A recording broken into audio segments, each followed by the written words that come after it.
Bonjour à tous, je vais vous présenter aujourd'hui mon extension pour Kodi qui consiste à modifier des paramètres de Kodi ou alors de pouvoir modifier quelques paramètres de l'extension VStream qui ne sont pas accessibles directement dans VStream.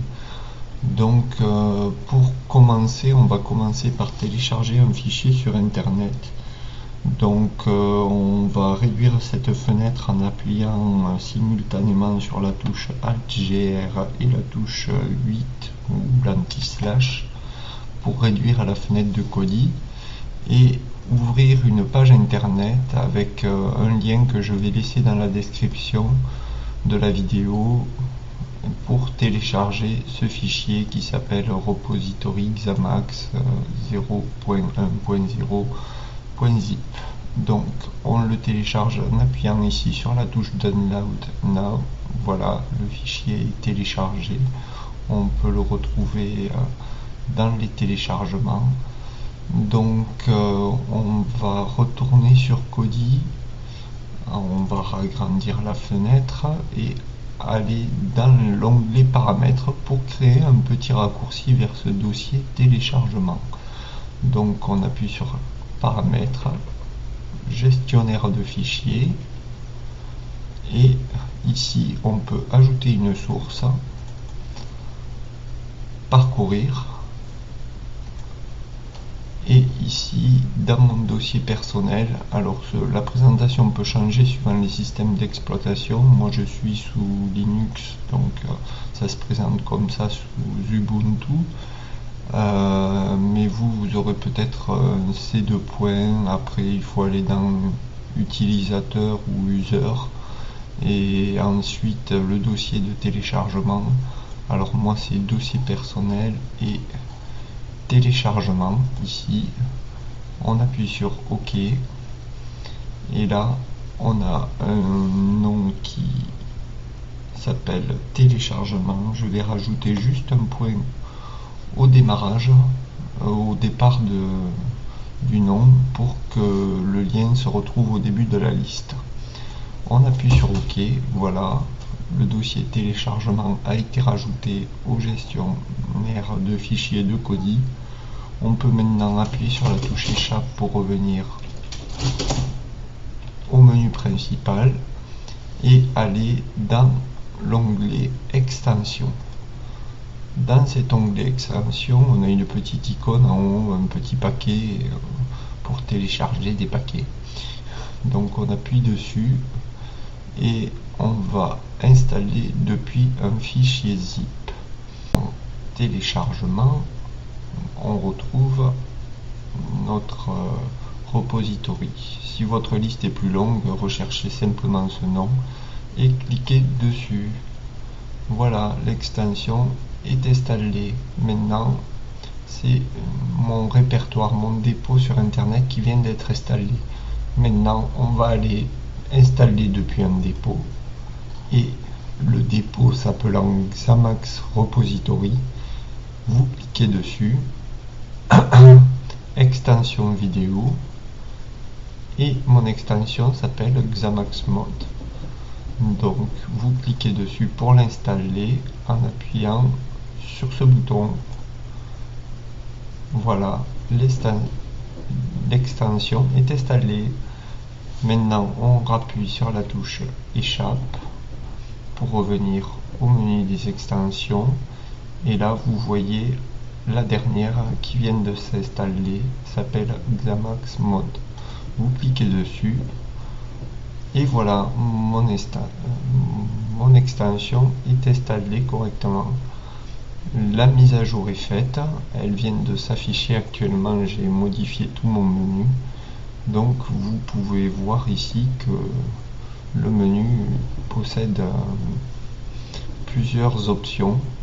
Une option pour accéder aux options de Kodi directement, on va aller voir à l'intérieur de ce menu. Cela permet d'afficher le journal d'erreur de Kodi directement, donc on affiche ce journal. Les dernières erreurs recensées seront les premières affichées. Donc on peut voir que l'heure change en se décrémentant. Et ici, les erreurs en rouge, les infos qui sont affichées en vert, et on peut appuyer sur la flèche bleue en bas pour redescendre ou la flèche bleue en haut pour remonter. La petite croix en haut à droite pour fermer la fenêtre. Et vous pouvez aussi envoyer ce journal d'erreur sur un site internet. Alors il suffit d'appuyer sur ce bouton. On vous demande une confirmation pour être sûr que vous voulez bien envoyer ce journal d'erreur sur internet. On appuie sur oui et votre lien s'affiche ici.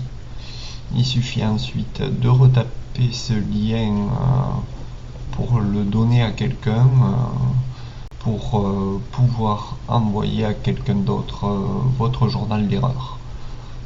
Et voilà, on appuie sur OK, c'est terminé. Ensuite ici on a des fichiers temporaires qui se stockent dans Kodi. Donc il suffit d'appuyer sur ce bouton pour que les fichiers temporaires soient effacés. On appuie sur ce bouton. Êtes-vous sûr? Effacement des fichiers temporaires. Oui. Les fichiers temporaires sont alors effacés.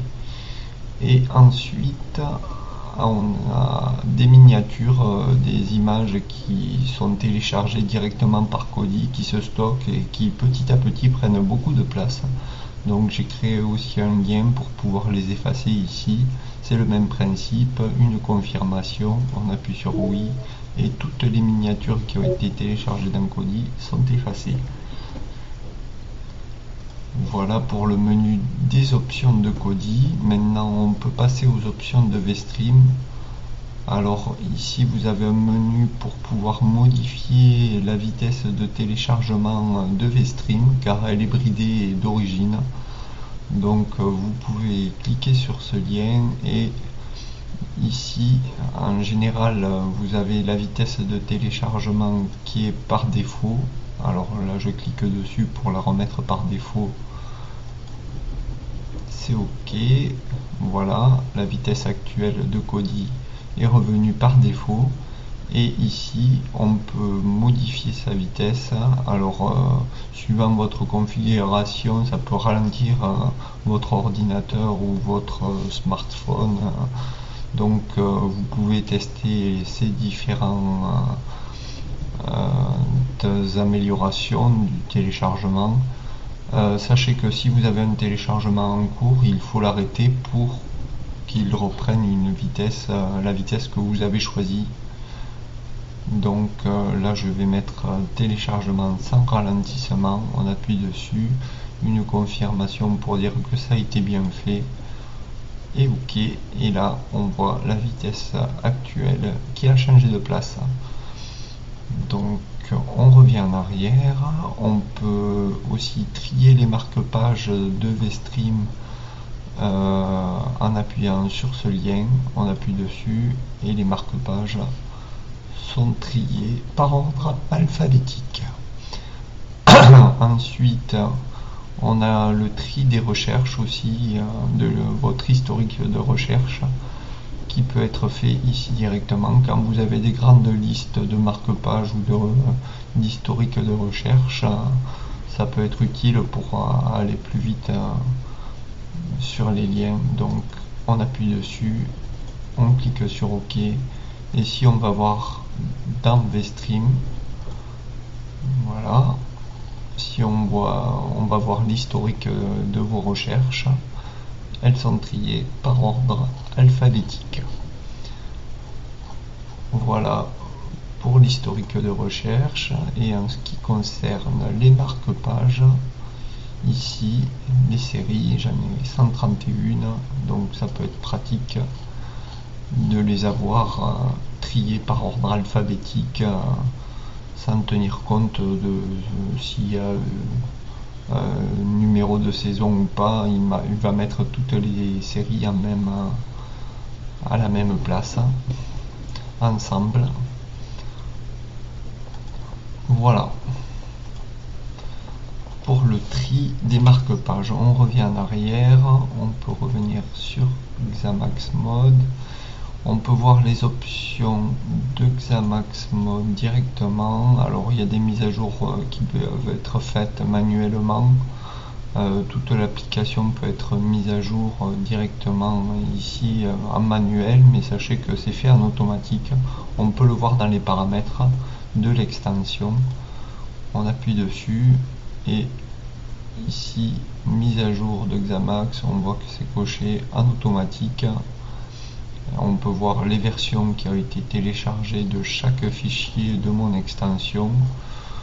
Et ensuite vous avez un autre onglet, les options de VStream. On peut ajouter le nom du site à chaque marque-page.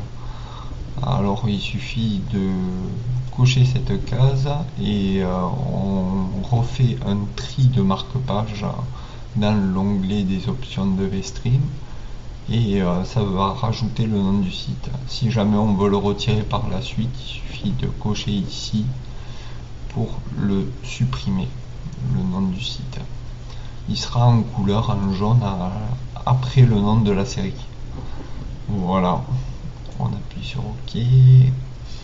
Ensuite on peut voir le numéro de la version de mon extension et si on clique dessus on a l'historique des modifications. Bon là c'est la première version qui est en ligne, du coup c'est juste la publication de la première version.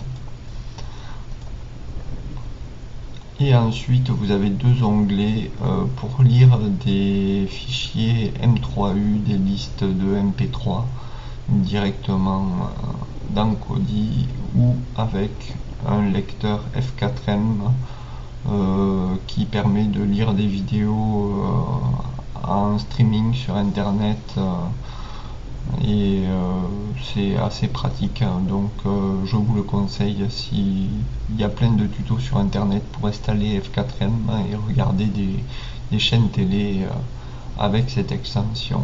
Donc cherchez un peu sur YouTube, vous trouverez plein de tutos. Il y a le lecteur de Kodi, donc il suffit de cliquer sur ce lien. Moi j'ai une liste de lecture que j'ai mis là-dedans.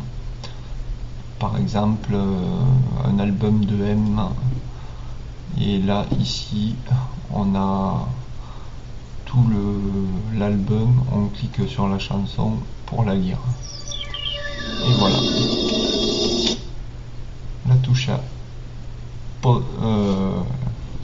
espace pour mettre en pause et on peut lire fichier par fichier ici directement. Si vous avez une liste de lecture de streaming, ça peut être pratique pour lancer directement la liste sur Kodi. Voilà pour mon extension, j'espère que j'ai été clair et que si vous avez des questions, n'hésitez pas à laisser des commentaires, ou si vous avez des remarques, n'hésitez pas. Bonne lecture à vous tous, à plus.